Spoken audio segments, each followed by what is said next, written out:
Is there free money there for the Crimson Tide over 8.5 wins in 2025 per our friends at FanDuel? Luke Robinson of Locked On Alabama is here to discuss just that. Why do you think Vegas is kind of not trusting that Kalen DeBoer in year two has a big resurgence? Because this is lower than what their win total was this past year. I think their schedule in some ways is actually more favorable. What do you make of that win total being 8.5, Luke? No, I think the schedule is definitely harder, but I do think there's a positive in that we're going to see more of Kalen DeBoer type offense.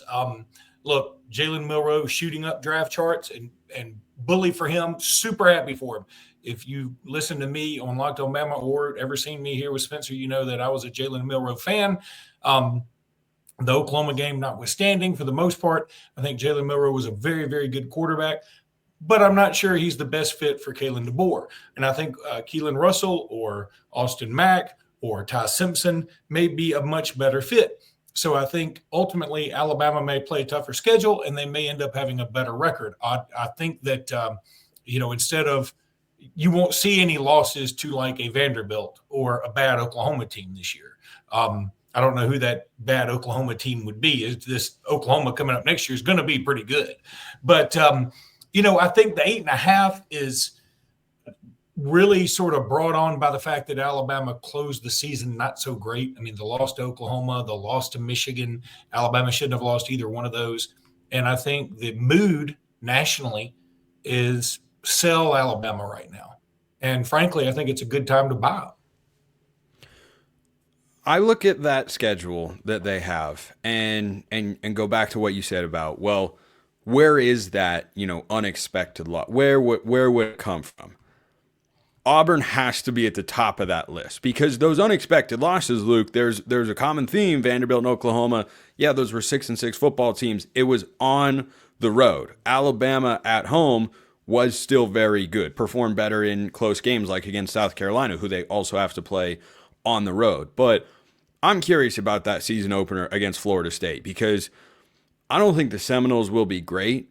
I hope, for Florida State's sake, they'll be better than last year. But I mean, the bar is so low, I shouldn't even have my hand on the screen right now to show people on YouTube where the bar is.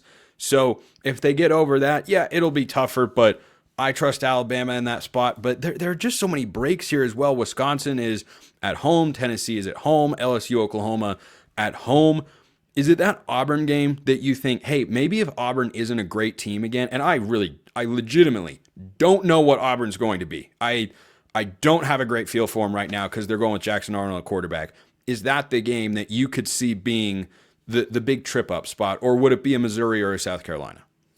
Yeah, I think it's more likely to be a Missouri, not because I don't think Auburn's going to be good, not because I don't think Auburn can win that game, but because as a paranoid Alabama fan who grew up in Auburn country, Auburn's never the trip-up game for me.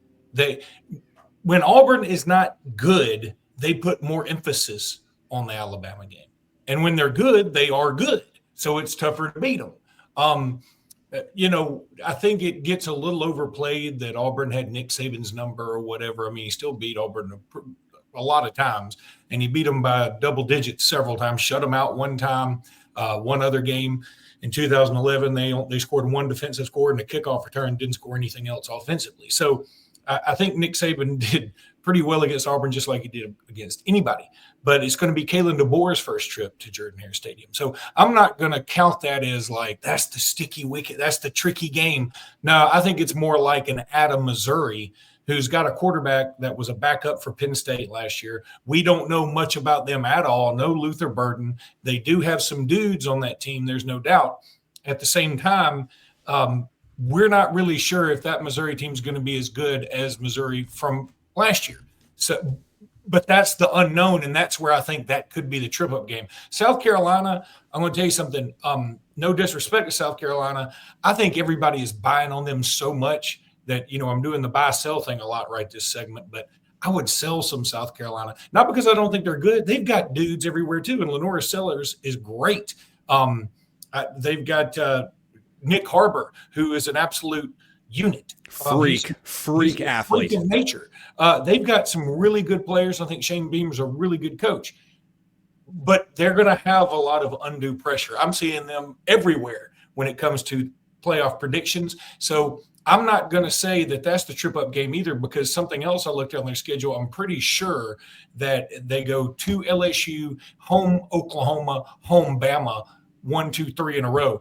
That's a difficult stretch, and Alabama's on the backside of that. So I feel pretty good about that road trip. Bringing it back to the Tide, you mentioned the trio of quarterbacks that it seems like are going to compete for the starting job in spring ball. Maybe it extends into fall camp, and maybe it doesn't. But what do you think about the guys around whoever is going to be at quarterback? I didn't think Alabama's offensive line always played great this past year. The defense had its troubles in the Vanderbilt game, and frankly, giving up 24 points to Oklahoma was too many. Do you think that personnel-wise, they're going to be stronger than they were last year? I am going to throw a caveat at you. The Vanderbilt game, I can't argue that. They did give up. One of them was a pick six, so I kind of get it. But the Oklahoma game, one was a pick six, and another one could have very easily and probably should have been a pick six. They stopped him in the red zone from going for a pick six. So it wasn't the defense's fault in that Oklahoma game. And I think the defense got much better as the year went on. Even if you want to talk about Michigan beating Alabama, shoot, the offense just gift-wrapped Michigan several points to start out that game. So I think the defense is going to be okay. You bring back Deontay Lawson, who's coming back off an injury. You bring back a really good secondary, if you ask me. And some guys like Tim Keenan have decided to return. I think all that's going to be very positive. Then when you look on the offensive side, you lose Justice Haynes to Michigan. And I think he's a good player. I really do. But I feel like Alabama, we knew what Justice Haynes was, and I'm ready to see the next level. And maybe that will be somebody like an A.K. Deere, who's coming in as one of the top running backs in the country from last year, a 5-star on some services. Jam Miller is not necessarily a breakaway back. I mean, he's the kind of guy, I think in the Auburn game, he had 28 carries for something like 98 yards or something. I mean, that's the kind of dude he is, but he gives you really good numbers usually, and he's pretty doggone dependable, and he is a good blocker too. So I'm excited about the running back room. Then at wide receiver, of course, you bring back Ryan Williams and Jeremy Bernard. You bring over Horton from Miami. I think they've got a good receiving core this year. Got some guys coming back off of injury like Cole Adams and Jalen Hill. Very excited about the wide receivers. And, of course, you got to be excited about the tight ends. It seems like Kalen DeBoer does utilize the tight end a lot, and Alabama's got some very talented ones. So you like that over 8.5? I do. I like the over 8.5. I'm not going to sit here. I'm in the end of January and tell you definitively Alabama's a playoff team. I think that if Alabama only loses 2 games, they're 100% in. Again, I'm going to say the same thing I said last year. If they lose 3 games with this schedule, it's going to be iffy, but they're in the discussion. And it's really hard for me to consider Alabama will lose 4 games 2 years in a row. So I'm going to go on a limb right now and say, yes, over, and Alabama makes the playoffs. But I'm not ready to just put the Luke Robinson seal of approval on that just yet.